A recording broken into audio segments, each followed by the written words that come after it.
ഇന്ന് ഞാൻ എത്തിപ്പെട്ടത് ബാംഗ്ലൂരിൻ്റെ നഗരത്തിൻ്റെ ഹൃദയഭാഗത്ത് സ്ഥിതി ചെയ്യുന്ന ടിപ്പു സുൽത്താൻ്റെ വേനൽക്കാല കൊട്ടാരത്തിലേക്കാണ്. ഇതിന് ഒരുപാട് ചരിത്രം പറയാനുണ്ട്.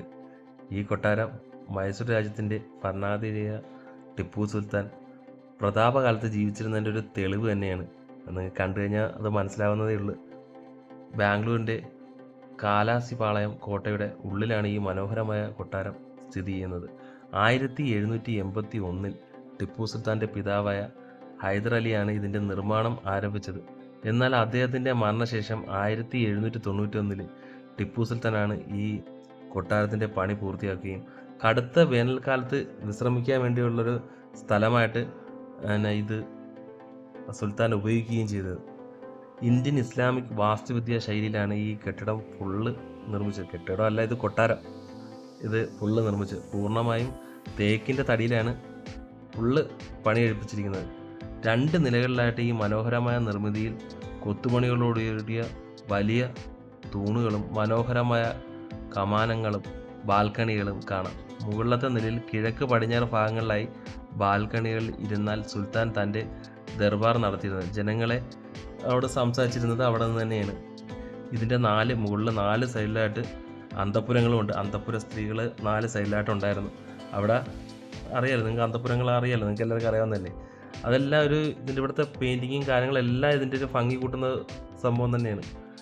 4ാം മൈസൂർ യുദ്ധത്തിൽ ടിപ്പു സുൽത്താൻ വീരമൃത്യു വരിക്കുകയും ചെയ്തു.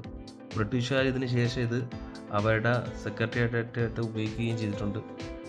ഇത് നിങ്ങൾക്ക് എല്ലാവർക്കും അറിയാവുന്ന ചരിത്രം തന്നെയാണ്. പക്ഷേ ഇവിടുത്തെ പറയാൻ ഏറ്റവും കൂടുതൽ പറ്റുന്ന കാര്യം ഇവിടുത്തെ ആ തേക്കിൻ്റെ തടികളിലുള്ള ആ നിർമ്മിതികൾ തന്നെയാണ് കേട്ടോ. ഇന്നും ഇത്രയും വർഷങ്ങൾക്ക് ശേഷം ആ ടിപ്പു സുൽത്താൻ്റെ ആ ഒരു ഭരണകാലം കഴിഞ്ഞു, ഒരുപാട് വർഷങ്ങൾ കഴിഞ്ഞു. അതിനുശേഷം ബ്രിട്ടീഷുകാർ ഇത് സെക്രട്ടേറിയറ്റായിട്ട് കൊണ്ടുപോയി. അപ്പോൾ അത്രയും കാണാൻ ഭംഗിയുള്ളൊരു കാഴ്ച തന്നെയാണിത്.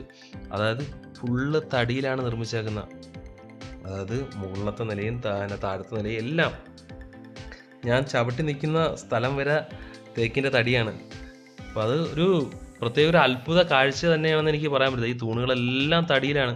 അതിലുള്ള കൊത്തുപണികളെല്ലാം ഇന്ത്യൻ ഇസ്ലാമിക് രീതിയിലാണത് കൊത്തുപണികളെല്ലാം ചെയ്ത് വെച്ചേക്കുന്നത്.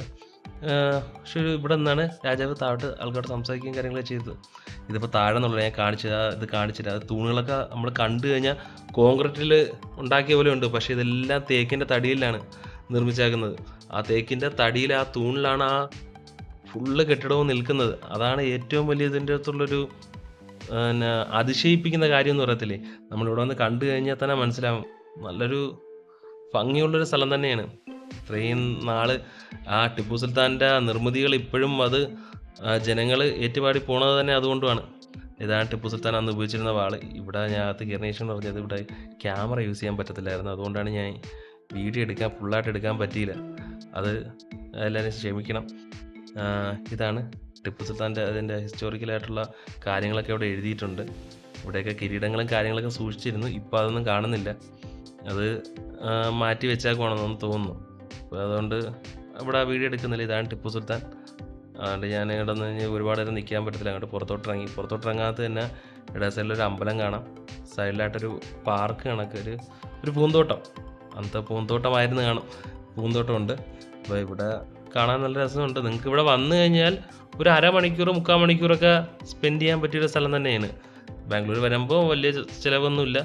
1781 1791 വരെ ടിപ്പു സുൽത്താൻ ഇവിടെ ഉപയോഗിച്ചിട്ടുണ്ട്. അതിനുശേഷമാണ് ബ്രിട്ടീഷുകാർ അത് അവരുടെ കീഴിൽ കൊണ്ടുവരികയും സെക്രട്ടേറിയറ്റ് ആക്കുകയും കാര്യങ്ങളൊക്കെ ചെയ്തോണ്ടേ.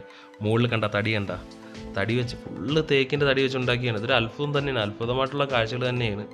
അത് നിങ്ങൾക്ക് വന്ന് കണ്ടു കഴിയാതെ നിങ്ങൾക്ക് ഞാൻ പറഞ്ഞു കഴിഞ്ഞാൽ മനസ്സിലാവത്തില്ല, ഫീലിങ്സ് മനസ്സിലാവില്ല. അത് വന്ന് കാണുമ്പോഴാണ് അതിൻ്റെ ഇത് മനസ്സിലാവും. നേരിട്ട് കാണുമ്പോഴല്ലേ ആ ഒരു ഇത് കിട്ടുന്നത്. പക്ഷെ എന്നെക്കൊണ്ട് പറ്റുന്ന രീതിയിലെല്ലാം ഞാൻ വീഡിയോ എടുക്കുന്നുണ്ട്. ഇതാണ് അത് ഇളകിപ്പോയത്. അത് കേടുപാടുകൾ സംഭവിച്ച തടി മാറ്റി വെച്ചേക്കാണ് കേട്ടോ. തേക്കിൻ്റെ തടിയൊക്കെ കണ്ട. അപ്പോൾ ഇതെന്തൊരു അടച്ചിട്ടുന്ന ഇതാണ്. ഞാൻ അകത്ത് എന്താണെന്ന് അറിയാൻ വേണ്ടി നോക്കിയതാണ്. അകത്ത് എനിക്കൊന്ന് ഇപ്പോൾ വേറെ ആരൊക്കെയോ ഇവിടെ താമസിക്കുകയാണെന്ന് തോന്നുന്നു. ഇവിടെ സെക്യൂരിറ്റി കാര്യങ്ങളൊക്കെ ആയിരിക്കും താമസിക്കുമെന്ന് എനിക്ക് തോന്നുന്നു. ഇതാ ഒരു വാതിലാണ്. വാതിലൊക്കെ കണ്ടത് മുകളിലത്തെ തടിയൊക്കെ കണ്ടിട്ട് അതിശയം തോന്നും.